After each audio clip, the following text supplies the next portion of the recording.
Hello everyone, welcome all of you in SCA Dharamshala online classes for NDA Warrior Batch 1.0। तो बच्चों इस lecture में मैंने आपको पढ़ाना है लॉगरिदम और लॉगरिदम के इस फर्स्ट लेक्चर में मैं आपके साथ दो चीजें डिस्कस करूंगा। एक लॉग की डेफिनेशन, दूसरा लॉग डिफाइन कब होता है और यह भी बताऊंगा कि लॉग का डोमेन क्या होता है और लॉग की रेंज क्या होती है। तो चलो स्टार्ट करते हैं। एनडीए का मेरा फर्स्ट चैप्टर लॉगरिदम और उसके फर्स्ट लेक्चर में मैंने आपको बताया कि मैं आपके साथ तीन चीजें डिस्कस आज करूंगा। तो चलो स्टार्ट करते हैं लॉग। तो जैसे बेटे सबसे पहले आपको यह पता होना चाहिए, जैसे मैंने यहां पे ये लिखा हुआ है लॉग सी बी पी। तो सबसे पहले तो आपको यह पता होना चाहिए कि यहां सी का क्या मतलब है, यहां बी का क्या मतलब है और यहां पी का क्या मतलब है।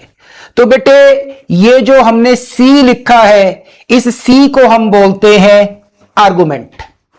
बेटे ये जो मैंने बी लिखा है, इस बी को हम बोलते हैं बेस। और जो सामने मैंने पी लिखा है, इस पी को हम बोलते हैं एक्सपोनेंट, पावर। जैसे मान लीजिए मैंने मैंने लिखा लॉग एक्स वाई और सामने लिख दिया जेड। अब कोई आपसे पूछे या मैं आपसे पूछूं कि भाई यहां पे एक्स क्या है, वाई क्या है और जेड क्या है, तो भाई जो y है, इस y को हम बोलते हैं बेस। ये जो x है, इस x को हम बोलते हैं आर्गुमेंट और जो z है, इस z को हम बोलते हैं एक्सपोनेंट। एक्सपोनेंट मतलब पावर। ठीक है, पहले तो आपको यह पता होना चाहिए था। जैसे मान लीजिए मैंने लिखा log m n और सामने मान लो k लिख दिया, तो यहां पे जो n है ये बेस कहलाएगा, यहां पे जो m है ये आर्गुमेंट कहलाएगा और जो सामने k है ये एक्सपोनेंट कहलाएगा। और इसे अगर रीड करना हो तो हम इसे रीड करते हैं log m to the base n। जैसे इसे रीड करना हो तो हम रीड करेंगे log x to the base y। अगर इसे रीड करना होगा तो हम रीड करेंगे log c to the base b। तो ये पहले मैंने आपको बताया कि लॉग में एक्सपोनेंट किसे बोलते हैं, बेस किसे बोलते हैं और आर्गुमेंट किसे बोलते हैं। अब बेटे मैं आपको लॉग की डेफिनेशन क्लियर करता हूं। मेन तो डेफिनेशन है। अब लॉग की डेफिनेशन है, जैसे मान लीजिए मैंने लिखा log x लिखा और सामने log x लिखा और उसके बेस में y लिखा। अब सामने कोई रिजल्ट आएगा। अब डेफिनेशन में यह सिखाने जा रहा हूं कि सामने जो रिजल्ट आता है वो होता क्या है। बेटे सामने जो रिजल्ट होता है वो क्या होता है, लॉग की डेफिनेशन सीखिए आप। बेस कौन है यहां, y। हम कहते हैं बेस की हम क्या पावर लें, ये पावर अभी तक आपका क्वेश्चन मार्क है कि बेस की हम क्या पावर लें कि क्या बन जाए, आर्गुमेंट बन जाए, जो कि क्या यहां पे x। बेस की हम क्या पावर लें कि आर्गुमेंट बन जाए और जो पावर होती है वो सामने हमारा रिजल्ट होता है, जो भी पावर होगी। इसीलिए तो सामने जो रिजल्ट है उसे हम क्या बोलते हैं, एक्सपोनेंट। जो सामने रिजल्ट होता है उसे हम क्या बोलते हैं, एक्सपोनेंट बोलते हैं। क्यों बोलते हैं एक्सपोनेंट, क्योंकि वो क्या है, वो बेस की पावर है। कौन सी पावर है, बेस की कौन सी पावर है कि बेस की वो पावर करने से क्या बन जाए, आर्गुमेंट बन जाए। अब जैसे मान लीजिए मैं ये लिख रहा हूं, वंस अगेन मैं समझाता हूं आपको। मैंने log m लिखा, उसके बेस में n लिखा और मान लीजिए सामने मैंने k लिख दिया। आप सबको पता है यहां पे n जो है वो बेस है, m जो है वो आर्गुमेंट है और k जो है वो एक्सपोनेंट है। अब हम आपसे पूछें डेफिनेशन तो हम क्या बोलेंगे, बेस कौन है यहां, n। बेस कौन है यहां, n की मैं क्या पावर लूं, पावर क्या लें कि क्या बन जाए, आर्गुमेंट बन जाए। और पावर कौन होती है, जो सामने रिजल्ट होता है। तो क्या लेना पड़ेगा, n की पावर k जो है वो m के बराबर होगा। अब ये मैं आपको एग्जांपल से समझाऊंगा तो आपको थोड़ा ज्यादा अच्छे से समझ आएगा। जैसे मेरा पहला एग्जांपल है, आप देख रहे होंगे log 100 है और उसके बेस में 10 है, और मैं आपसे इसका आंसर पूछ रहा हूं। log 100 टू द बेस 10 का मैं आपसे क्या पूछ रहा हूं? आंसर। क्या होगा आंसर? क्या बोलते हैं हम? डेफिनेशन बोलो log की। 10 बेस 10 की मैं क्या पावर लूं कि 100 आ जाए?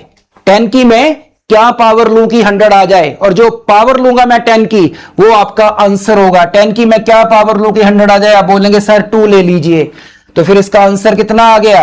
2। log 100 टू द बेस 10 का आंसर 2 आया। ऐसे एक और एग्जांपल है मेरे पास, जिसमें हम आपको कह रहे हैं log 1/8 है और उसके बेस में 1/2 है, और मैं पूछूं कि मुझे इसका आंसर बताइए, तो बात वही आ गई। log हमें जो आंसर देता है वो क्या होता है? कैसे देखते हैं, कैसे ढूंढते हैं? बेस लिखिए। कौन है बेस? यहां 1/2। 1/2 की मैं क्या पावर लिखूं कि क्या बन जाए? आर्गुमेंट बन जाए। और आर्गुमेंट क्या है यहां पे? 1/8। अब बताइए 1/2 की मैं क्या पावर लिखूं कि 1/8 बन जाए? आप सभी को मालूम है कि 1/2 की पावर 3 जो है वो 1/8 के बराबर होता है। तो आपका आंसर क्या आ गया? यहां पे 3 आ गया। शायद अभी आप अच्छे से समझ गए होंगे कि लॉग की डिफाइनिंग क्या है। क्या है लॉग की डिफाइनिंग? लॉग हमें क्या आंसर देता है? कैसे देता है आंसर? बेस की पावर, बेस की क्या पावर ले कि आर्गुमेंट बन जाए, और जो पावर होती है वो लॉग हमें आंसर देता है। चलिए एक दो एग्जांपल और देखते हैं। अभी एक नेक्स्ट एग्जांपल हमने लिया है, उसमें हम आपको कह रहे हैं log 625। log 625 है और उसके बेस में 5 है, आंसर बताइए। वही बात, डेफिनेशन क्या बोलती है? बेस कौन है? 5। 5 की मैं क्या पावर लूं कि क्या बन जाए? 625 बन जाए। 5 की हम क्या पावर लें कि 625 बन जाए? आप सबको पता है 5 की पावर 4 जो है वो 625 के बराबर होता है। तो आपका आंसर क्या आ गया? 4 आ गया। ऐसे एक और एग्जांपल है हमारे पास। इस एग्जांपल में वो हमें कह रहा है log 3 है और उसके बेस में क्या है? 10। आंसर बताइए। ठीक है, आपको मैंने सिखाया log 3 टू द बेस 10 है, आंसर क्या होगा? बेस कौन है? बेस 10। 10 की हम क्या पावर ले कि क्या बन जाए? आर्गुमेंट बन जाए, मतलब 3 बन जाए। ठीक है, अब 10 की पावर अगर मैं 0 लूंगा, अगर मैं 10 की पावर क्या लूंगा? 0 लूंगा, तो क्या बनेगा? 1। मुझे 3 चाहिए, अभी नहीं बना। फिर 10 की पावर हमने क्या ले ली? 1 ले ली, और 10 की पावर 1 ली, तो रिजल्ट क्या आ गया? 10। मुझे क्या चाहिए था? हमारा डेफिनेशन क्या बोलती है लॉग की कि भाई log 3 टू द बेस 10 का मतलब है 10 की हम क्या पावर ले कि 3 बन जाए। बेटे 10 की पावर 0 ली तो 1 बना, 10 की पावर 1 ली तो 10 बना, और हमें चाहिए क्या था? 3। 3 तो कहीं बीच में होगा, 1 और 10 के बीच में 3 होगा। बिल्कुल, अगर 3 1 और 10 के बीच में, तो हमारा आंसर किसके बीच में होगा? Between 0 and 1। तो हमारा आंसर जो है वो 0 और 1 के बीच में होगा। जैसे पिछले 3 एग्जाम्पल में तो क्या हुआ कि आपको डायरेक्ट आंसर मिल रहा था, लेकिन इस एग्जाम्पल में आपको डायरेक्ट आंसर नहीं मिल रहा है। कोई आपसे पूछे भाई log 3 टू द बेस 10 का आंसर बताइए, तो एग्जैक्ट तो नहीं मैं बता सकता कि क्या आंसर है, लेकिन इतना बता सकता हूं कि वो आंसर 0 और 1 के बीच में है। और अगर आपने इसको एग्जैक्ट देखना है तो फिर आप लॉग टेबल से देख लीजिए। समझ लग गई बात? तो ये मैंने लॉग की आपको डिफाइनिंग क्लियर की है। आगे बढ़ते हैं। तो लॉग की डेफिनेशन अगर आपको क्लियर हो गई, तो दूसरी चीज मैंने आपके साथ बोला था, मैं डिस्कस करूंगा कि लॉग डिफाइन कब होता है। लॉग डिफाइन कब होता है? अब जैसे हम आपको यह बोले कि जैसे मैंने लिखा है यहां पे, मान लीजिए मैंने लिख दिया लॉग, लिखा उसकी यहां x लिख दिया, ये y लिख दिया, और सामने क्या लिख दिया? z। तो आपको सबको पता है इस वक्त कि जो y है वो क्या चीज है? बेस है। x जो है वो क्या चीज है? आर्गुमेंट है। और जो z है वो क्या चीज है? एक्सपोनेंट है। देखिए, लॉग की बेस के ऊपर भी कंडीशन होती है और लॉग के आर्गुमेंट के ऊपर भी कंडीशन होती है। लॉग का जो आर्गुमेंट है यहां पे कौन? x। x के ऊपर कंडीशन होती है कि x हमेशा 0 से बड़ा होना चाहिए। लॉग का जो आर्गुमेंट, जो भी हम आर्गुमेंट लेंगे, x की जगह हम जो भी लिखेंगे, वो नंबर हमेशा 0 से बड़ा होना चाहिए। तो हम ये भी कह सकते हैं यहां पे कि जो लॉग होता है वो 0 से बड़े नंबर्स के लिए ही डिफाइन होता है। लॉग जीरो पे डिफाइन नहीं होता है, लॉग नेगेटिव्स के ऊपर डिफाइन नहीं होता है। तो लॉग को हम सिर्फ जो नंबर देते हैं, एक्स की जगह जो भी नंबर देते हैं, वो हमेशा हम जीरो से बड़ा नंबर देते हैं। एक चीज आपको यह ध्यान रखनी है। दूसरा, लॉग का जो बेस है, जो कि यहां y है, y के ऊपर कंडीशन क्या होती है कि लॉग का बेस कभी 1 नहीं हो सकता। y की जगह कभी भी आप 1 नहीं लिख सकते। मतलब लॉग का बेस कभी आप 1 नहीं ले सकते। लॉग का बेस कभी आप 0 भी नहीं ले सकते। लॉग का बेस कभी आप 0 से छोटा नेगेटिव भी नहीं ले सकते। लॉग के बेस के ऊपर कंडीशन क्या है कि लॉग का बेस कभी 0 नहीं हो सकता, लॉग का बेस कभी 1 नहीं हो सकता, लॉग का बेस कभी 0 से छोटा मतलब नेगेटिव नंबर नहीं हो सकता। तो आप पूछेंगे फिर लॉग का बेस क्या हो सकता है? तो बच्चों, लॉग का बेस 0 और 1 के बीच के जो नंबर होते हैं वो हो सकता है, या लॉग का बेस जो है वो 1 से बड़े नंबर हो सकते हैं। तो क्या बताया मैंने आपको अभी कि अगर मेरे पास मान लीजिए लिखा हुआ है log x to the base y, सामने मान लीजिए z है, तो जो x है, इस x के ऊपर कंडीशन क्या है, इसे बोलते क्या है हम? आर्गुमेंट। इसके ऊपर कंडीशन क्या है कि ये 0 से हमेशा बड़ा होना चाहिए। और जो बेस है, बेस के ऊपर कंडीशन क्या है कि जो log का बेस है वो कभी 0 नहीं होगा, कभी 1 नहीं होगा, कभी नेगेटिव नहीं होगा। तो लॉग का जो बेस है वो क्या हो सकता है? या तो 0 और 1 के बीच का कोई नंबर होगा, या 1 से बड़ा कोई नंबर होगा।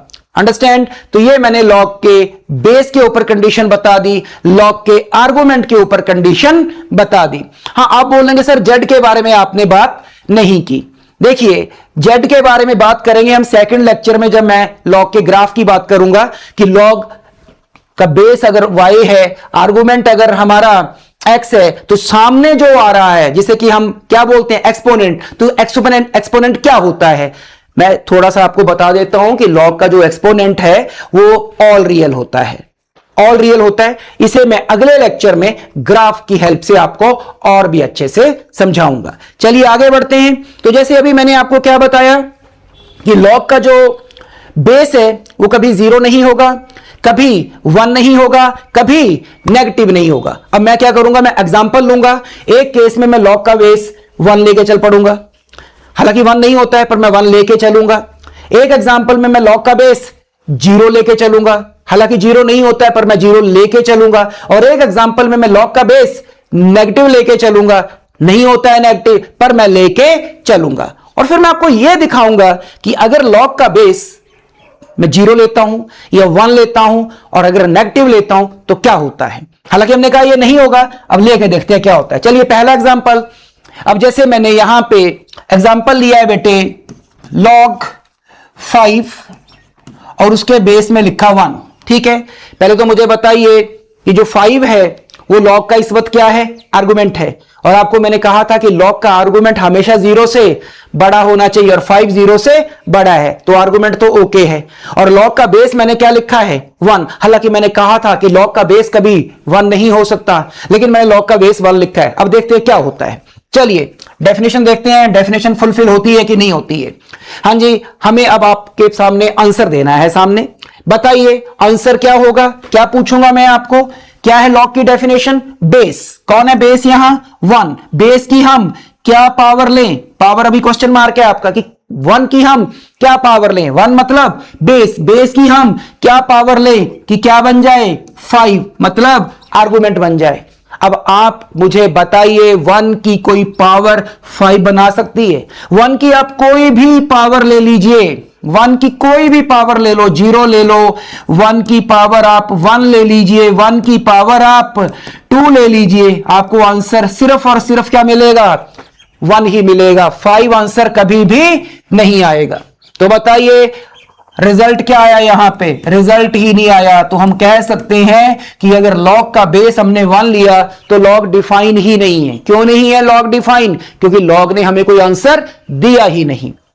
देखो आपको पता होना चाहिए, देखिए लॉग एक फंक्शन है, ठीक है। मैं फंक्शन के चैप्टर में तो बड़ी डिटेल में ये चीजें आपके साथ डिस्कस करूंगा, लेकिन थोड़ा सा मैं बताता हूं कि क्या है फंक्शन, क्या होता है। जैसे लॉग एक फंक्शन है और फंक्शन में होता क्या है, फंक्शन करता क्या है, फंक्शन एक सेट से एलिमेंट लेता है और उस एलिमेंट के बदले में दूसरे सेट में एक एलिमेंट देता है। फंक्शन का यही काम है मैथमेटिक्स में कि एक नंबर लेना है, एक सेट से नंबर लेना है, एक नंबर लेना है और उस नंबर के बदले में दूसरे सेट में एक नंबर देना है। अब बताइए लॉग ने क्या लिया, 5 लिया, या हमने लॉग को 5 दिया या लॉग ने 5 लिया और 5 के बदले में उसने हमें कुछ भी नहीं दिया। क्यों नहीं दिया? क्योंकि डेफिनेशन लॉग की क्या बोलती है कि भाई बेस की मैं क्या पावर लूं कि 5 बन जाए। अब बेस कौन है? या 1 की मैं क्या पावर लूं कि 5 बन जाए। ऐसा कोई भी नंबर नहीं है 1 के पावर में मैं उसको लिखूं और रिजल्ट 5 बन जाए, तो ये डिफाइन नहीं हुआ। मतलब क्या हुआ, लॉग ने एक सेट से नंबर लिया, क्या लिया लॉग ने 5, लेकिन 5 के बदले में उसने हमें कोई भी नंबर नहीं दिया। फंक्शन डिफाइन नहीं है इस वक्त, ठीक है ना। तो मैंने लॉग का बेस 1 लिखा, मैंने बेस मना किया था 1 लेने से, मैंने ही खुद बेस 1 लिखा, तो क्या हुआ, लॉग डिफाइन ही नहीं हुआ। क्यों नहीं हुआ लॉग डिफाइन? क्योंकि लॉग एक फंक्शन है और फंक्शन डिफाइन कब होता है, जब वो एक नंबर से, एक सेट से नंबर लेता है और उस नंबर के बदले में दूसरे सेट में एक नंबर देता है। अगला एग्जांपल लेते हैं। अब मैंने लॉग का बेस बेटे क्या ले लिया, 0 ले लिया। अब लॉग का बेस मैंने क्या ले लिया, 0। हालांकि मैंने मना किया था लॉग का बेस 0 नहीं हो सकता, पर मैंने लिखा। देखते हैं सामने आंसर क्या आता है। बात वही है, बेस कौन है, 0 की हम क्या पावर लें कि सामने क्या बन जाए, आर्गुमेंट बन जाए। 0 की मैं क्या पावर लूं कि 5 बन जाए। है कोई ऐसा नंबर जो मैं 0 की पावर में लिखूं और 5 बन जाए? ऐसा कोई भी नंबर नहीं है। फिर से आपके पास रिजल्ट नहीं आ रहा है। लॉग फिर से एक सेट से नंबर ले रहा है क्या, 5, लेकिन उस नंबर के बदले में नंबर नहीं दे रहा है। फंक्शन होगा तो क्या करेगा, वो एक सेट से नंबर लेगा और उसके बदले में दूसरे सेट में एक नंबर देगा ही देगा। चलिए, तो यहां भी लॉग डिफाइन नहीं हुआ। तीसरा एग्जांपल ले लेते हैं बेटे। अब मैंने लॉग का जो बेस है, लॉग का आर्गुमेंट मैंने 1 लिखा। लॉग का आर्गुमेंट 1 हो सकता है, 0 से बड़ा कुछ भी आर्गुमेंट ले सकते हैं, अभी बताया मैंने आपको।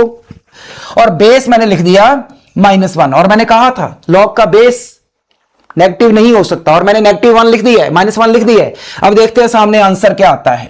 ठीक है, आंसर कैसे निकालते हैं। लॉग की डेफिनेशन से क्या सिखाया था मैंने, बेस की हम, कौन है बेस यहां, -1 की हम क्या पावर लें कि 1 बन जाए। एक बच्चा बोलेगा सर 0 ले लो, बिल्कुल, -1 की पावर 0 1 है, तो भाई बेस की हम क्या पावर लें कि आर्गुमेंट बन जाए, तो 0, तो भाई 0 आंसर मिल गया आपको।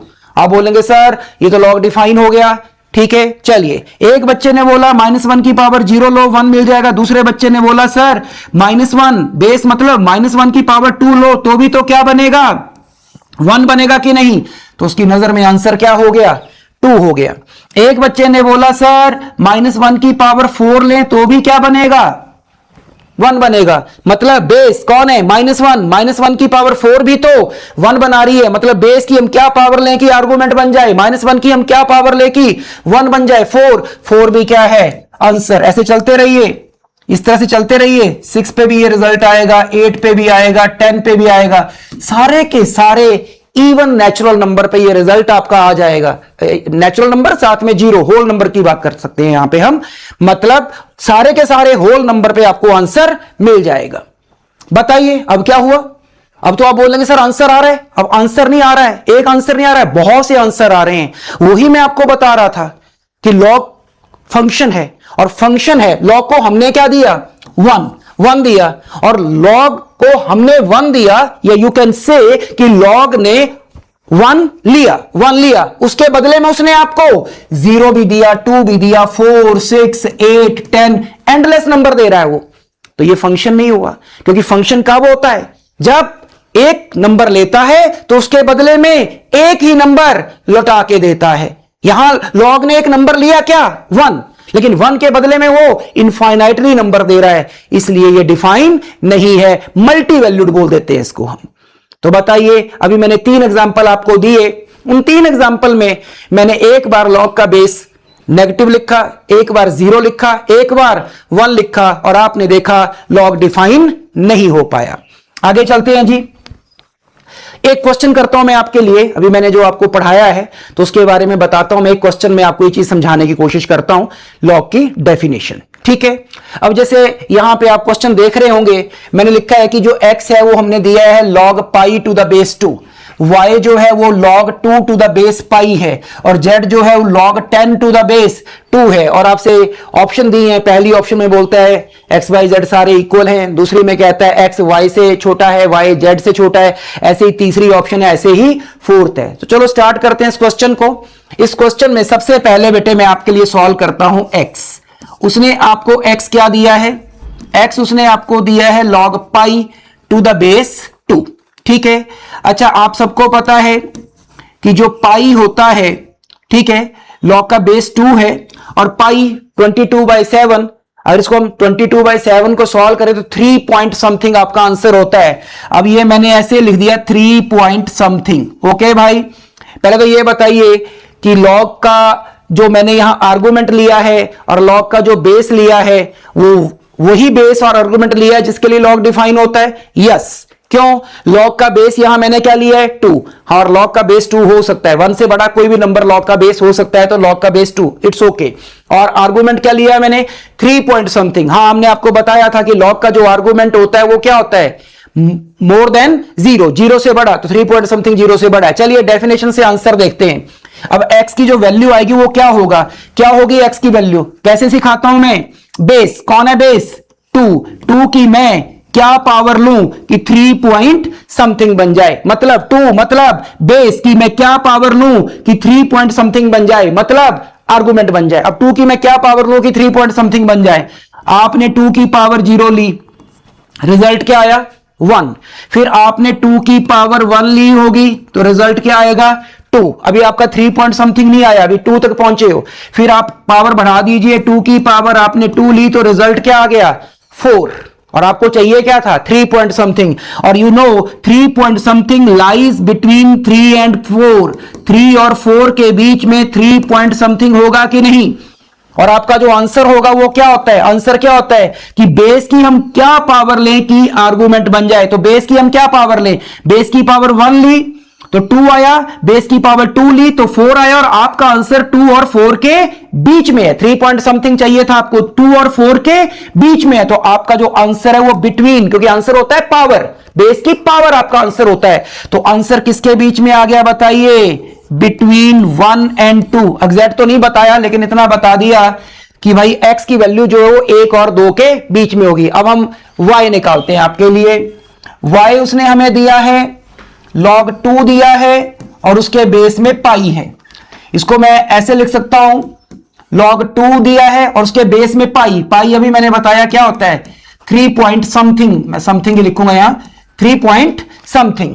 हाँ जी, अब आंसर क्या होता है, क्या होता है आंसर, log हमें क्या आंसर देता है, बेस कौन है जी, बेस यहां 3 पॉइंट समथिंग की मैं क्या पावर लूं कि क्या बन जाए 2 बन जाए।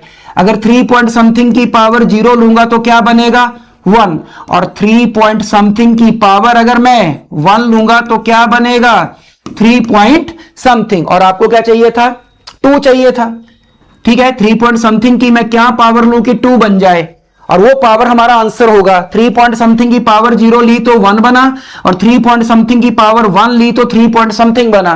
तो आपको चाहिए था 2, 1 और 2 3 पॉइंट समथिंग के बीच में होगा। तो जो आपका आंसर होगा, आंसर क्या होता है बेस की पावर जो आपका आर्गुमेंट बनाए। तो बेस की किस पावर ने आर्गुमेंट बनाया है, 0 और 1 के बीच के किसी नंबर ने आर्गुमेंट बनाना है 2, जो कि हम एग्जैक्ट नहीं बता सकते। तो बताइए फिर y की वैल्यू क्या आ गई, y की वैल्यू आ गई बिटवीन 0 एंड 1। इस तरह से y आपका 0 एंड 1 के बीच में आया, x आपका 1 और 2 के बीच में आया था, y आपका 0 और 1 के बीच में आया है। तीसरा है हमारे पास z की वैल्यू है log 10 टू द बेस 2। इसे मैं यहां सॉल्व कर देता हूं, log 10 टू द बेस 2 ये है हमारा z। आंसर देखना है, आंसर आपको पता है क्या होगा आंसर, बेस कौन 2 की मैं क्या पावर लूं कि 10 बने। आप 2 की पावर 0 लेंगे तो 1 बनेगा, आप 2 की पावर बढ़ाएंगे 1 लेंगे तो 2 बनेगा। आपको कहां पहुंचना है 10 तक पहुंचना है, अभी तक आप 2 तक पहुंचे हो। फिर 2 की पावर आप 2 ले लोगे तो क्या बनेगा 4 बनेगा। फिर आप 2 की पावर क्या ले लोगे, 3 ले लोगे, तो क्या बनेगा, 8 बनेगा। अभी भी आप 10 तक नहीं पहुंचे हैं, क्योंकि आपको z निकालना है। z है log 10 to the base 2, मतलब 2 की हम क्या पावर लें कि 10 बने। 0 ली, 1 ली, 2 ली, 3 ली, अभी भी 10 तक नहीं पहुंचे हैं। आगे चलते हैं। 2 की पावर क्या ले ली मैंने, 4 ले ली, क्या बन गया, 16। आपको चाहिए क्या था, 10। और 10 जो है बेटे 8 और 16 के बीच में कहीं 10 होगा कि नहीं, तो जो आपका आंसर होगा, आंसर क्या होता है, बेस की वो पावर जो आपका आर्गुमेंट बनाए। तो बेस की पावर 3 और बेस की पावर 4 के बीच में आपका आर्गुमेंट कहीं है। तो बताइए आंसर क्या आ गया, बिटवीन 3 एंड 4। तो इस तरह से मैंने आपके लिए x, y और z निकाले। अब देखते हैं क्या है। चलिए आगे बढ़ते हैं। आप कि मैंने x की वैल्यू निकाली, y निकाली, z निकाली, उनमें रिलेशन बताना है। ठीक है, तो x की वैल्यू आपकी आई थी 1 और 2 के बीच में, और y की आई थी 0 और 1 के बीच में। चलिए ये मैंने 0 बना लिया, ये मैंने 1 बना लिया, ये 2 बना लिया, ये 3 बना लिया, और ये 4 ले लिया मैंने नंबर लाइन पे। तो x की जो वैल्यू आपकी आई है, x की वैल्यू आपकी आई थी बिटवीन 1 एंड 2। x आपका मुझे एग्जैक्ट नहीं पता, लेकिन x बिटवीन 1 एंड 2, x कहीं यहां है। और y की वैल्यू आपकी आई थी 0 और 1 के बीच में, और z की वैल्यू आपकी आई है बिटवीन 3 एंड 4। ये है जी। ठीक है, अब यहां से अगर मैं आपसे पूछूं, जैसे पहली ऑप्शन उसकी मुझे याद आ रही है, उसकी पहली ऑप्शन थी कि x और y और z तीनों आपस में इक्वल नहीं है, आपस में इक्वल नहीं है। y 0 और 1 के बीच का कोई नंबर है, x जो है 1 और 2 के बीच में कोई नंबर है, और z जो है 3 और 4 के बीच में कोई नंबर है। तो पहले वाली ऑप्शन तो आपकी रॉन्ग हो गई। दूसरी ऑप्शन आपकी थी, दूसरी ऑप्शन में आपके पास था कि x y से छोटा है और y z से छोटा है। x y से छोटा है नहीं, अगर आप यहां से देखें तो x y से छोटा नहीं है, x y से छोटा नहीं है, x y से बड़ा है, क्योंकि y 0 और 1 के बीच में और x 1 और 2 के बीच में। तो सेकंड ऑप्शन भी आपकी गलत जा रही है। थर्ड ऑप्शन में आपके पास था y is less than x और x is less than z। Third option में था y is less than x और x is less than z। हाँ जी, देखिए y जो है x से छोटा है, क्योंकि y x से छोटा है, ठीक है ना, और x जो है वो z से छोटा है। तो थर्ड ऑप्शन आपकी सही गई है। चलिए फोर्थ में भी देख लेते हैं। फोर्थ में उसने बोला था z is less than y। Fourth में उसने बोला था z is less than y और y is less than x। z y से छोटा है, z y से छोटा नहीं है, z y से बड़ा है। तो फोर्थ भी आपकी गलत गई है। तो इस क्वेश्चन में कौन सी ऑप्शन आपकी ठीक हुई है, थर्ड ऑप्शन आपकी ठीक हुई है। तो इस तरह से मैंने इस लेक्चर में आपको क्या बताया, लॉग की डेफिनेशन बताई। दूसरी चीज क्या बताई मैंने आपको कि लॉग डिफाइन कब होता है, लॉग डिफाइन कब होता है, उस पर दो बातें की मैंने। लॉग डिफाइन होता है, पहली बात उसका आर्गुमेंट 0 से बड़ा होना चाहिए, उसका आर्गुमेंट 0 से बड़ा होना चाहिए। आर्गुमेंट मतलब जो लॉग को हम नंबर दे रहे हैं या लॉग जो नंबर ले रहा है। और जब हम फंक्शन पढ़ाएंगे तो लॉग जो नंबर ले रहा है या लॉग को जो हम नंबर दे रहे हैं, जिसको कि यहां हमने आर्गुमेंट बोला है, उस नंबर को हम जिस सेट से लाते हैं उस सेट का नाम होता है डोमेन। फंक्शन में और डिटेल में पढ़ाऊंगा इस चीज को। और दूसरी बात, लॉग के बेस के ऊपर कंडीशन है, और लॉग के बेस के ऊपर मैंने कंडीशन क्या बताई कि लॉग का बेस कभी 0 नहीं हो सकता, कभी 1 नहीं हो सकता, कभी नेगेटिव नहीं हो सकता। लॉग का बेस ना कभी 0 होता है, ना कभी 1 होता है, ना कभी नेगेटिव होता है। ठीक है, दूसरी बात ये बताई। और तीसरी बात मैंने आपको ग्राफ में और अच्छे से बताऊंगा कि जो आपका एक्सपोनेंट होता है, एक्सपोनेंट होता है लॉग जो हमें आंसर दे रहा है, वो ऑल रियल होता है, जिससे कि जब हम फंक्शन पढ़ाएंगे तो उसे हम रेंज बोलते हैं। फिलहाल अगर आप मेरे से पूछें कि सर लॉग जो फंक्शन है तो उसका डोमेन क्या है, तो लॉग का जो डोमेन होता है वो 0 से बड़े नंबर होते हैं। डोमेन मतलब जो जिस सेट से हम फंक्शन को लॉग को वैल्यूज देंगे, और रेंज क्या होती है, जो फंक्शन हमें लौटा के नंबर देता है। और फंक्शन की एक बात बताई मैंने, एक नंबर के बदले में एक ही नंबर लौटा के देता है। तो थैंक यू वेरी मच। ये लेक्चर मैंने आपको फर्स्ट लेक्चर दिया है और आप इस लेक्चर को अच्छे से देखिएगा। और सेकंड लेक्चर में मैं आगे स्टार्ट करूंगा, उसमें मैं लॉग का आपको ग्राफ बनाना सिखाऊंगा। Thank you very much.